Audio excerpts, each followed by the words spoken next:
ಉತ್ತರ ಕನ್ನಡ ಜಿಲ್ಲೆ ದಾಂಡೇಲಿಯಿಂದ ಬಂದಿದ್ದೇನೆ. ಏನು ಮಾದಿಗ ಸಂಘಟನೆಯ ಒಕ್ಕೂಟ ಸಮಿತಿಯಿಂದ ಈ ಒಂದು ಹೋರಾಟವನ್ನು ಮಾಡ್ತಾ ಇದ್ದೀವಿ. ಇದು ಮೊದಲನೇ ಹೋರಾಟ ಅಲ್ಲ, ಸುಮಾರು ಹೋರಾಟಗಳು. ಸುಮಾರು 30 ವರ್ಷದಿಂದ ನಾವು ಹೋರಾಟ ಮಾಡ್ತಾ ಬಂದಿದ್ದೀವಿ. ಇದುವರೆಗೆ ಯಾವ ಸರ್ಕಾರ ಕೂಡ ನಮಗೆ ಸ್ಪಂದಿಸಿಲ್ಲ. ಯಾಕೆ ಸ್ಪಂದಿಸಿಲ್ಲ ಅಂದರೆ ನಮ್ಮ ಜನ ಎಲ್ಲಿವರೆಗೂ ನಾವು ಯಾರನ್ನು ಆಯ್ಕೆ ಮಾಡಿದ್ರೆ ನಮ್ಮ ಕೆಲಸ ಆಗತ್ತೆ ಅನ್ನೋದು ಎಲ್ಲಿ ತಿಳ್ಕೊಳ್ಳೋದಿಲ್ಲ, ಅಲ್ಲಿವರೆಗೆ ನಮ್ಮ ಕೆಲಸ ಆಗೋದಿಲ್ಲ.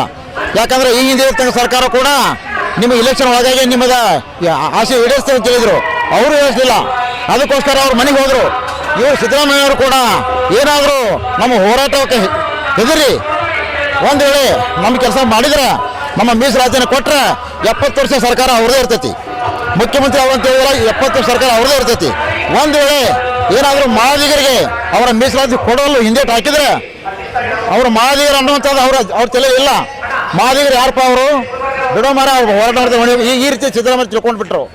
ಯಾಕಂದರೆ ನಾವು ನಿಮ್ಮನ್ನು ಏನು ಕೇಳ್ತಾ ಇಲ್ಲ, ನಮ್ಮ ಹಕ್ಕು ಕೇಳ್ತಾ ಇದ್ದೀವಿ. ನಾವು ನಿಮ್ಮ ದುಡ್ಡು ಬೇಡ, ನಿಮ್ಮ ಮನೆ ಬೇಡ, ನಿಮ್ಮ ಆಸ್ತಿ ಬೇಡ, ನಮ್ಮ ಹಕ್ಕು ಕೊಡ್ರಿ. ಇವತ್ತು ನಾವೇನು ಅರ್ಬಿಕಾಗಿ ಹೋರಾಟ ಮಾಡ್ತಿದ್ವಿ, ನಾಳೆ ನಮ್ಮ ಮಕ್ಕಳು ಮಾಡೋದು ಬೇಡ, ನಮ್ಮ ಮಕ್ಕಳು ಆರಾಮ್ ಇರಬೇಕು, ಎಜುಕೇಷನ್ ಆಗಬೇಕು, ಆರಾಮ್ ಇರಬೇಕಂತೇಳಿ ನಮ್ಮ ಮೀಸಲಾತಿ ಕೊಡಬೇಕು.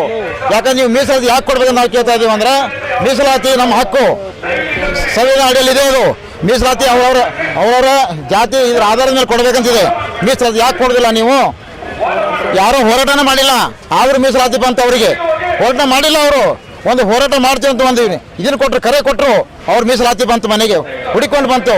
ನಾವು 30 ವರ್ಷ ಅಂಗೀಕಾರ ಹೋರಾಟ ಮಾಡ್ತೀವಿ, ಅರಿವಿ ಹರ್ಕೊಂಡು ಹೋರಾಟ ಮಾಡ್ತೀವಿ. ಇವತ್ತು ನಮ್ಮ ಮೀಸಲಾತಿ ಕೊಟ್ಟಿಲ್ಲ. ಏನಾದರೂ ಇದೊಂದು ಹೋರಾಟ ನೋಡ್ತೇವೆ ನಾವು. ಇದು ನಿಮಗೆ ಕೊನೆ ಎಚ್ಚರಿಕೆ. ಇದು ಇನ್ನು ಮುಂದೆ ಆಗೋ ಹೋರಾಟ ಬೇರೆ. ದಯವಿಟ್ಟು ಅದಕ್ಕೆ ಅವಕಾಶ ಮಾಡಿಕೊಡ್ಬಾರ್ದು. ಮಾನ್ಯ ಮುಖ್ಯಮಂತ್ರಿಗಳು, ಮಾನ್ಯ ಉಪಮುಖ್ಯಮಂತ್ರಿಗಳು, ಏನು ನಿಮ್ಮ ಇಲೆಕ್ಷನ್ದಲ್ಲಿ ನೀವು ಒಂದು ಇದನ್ನು ಕೊಟ್ಟಿದ್ದೀರಿ, ಏನು ಹೇಳಿ ಪ್ರಣಾಳಿಕೆ ಒಳಗೆ ನಮ್ದು ಕಾಂಗ್ರೆಸ್ ಸರ್ಕಾರ ಅಧಿಕಾರಕ್ಕೆ ಬಂದ 3 ತಿಂಗಳ ಒಳಗಾಗಿ ನಿಮಗೆ ಮೀಸಲಾತಿಯನ್ನು ಕೊಡ್ತೀವಿ ಅಂತ ಕೊಟ್ಟಿದ್ರಿ. ದಯವಿಟ್ಟು ಅದ್ರ ಪ್ರಕಾರ ನಡ್ಕೊಡ್ರಿ.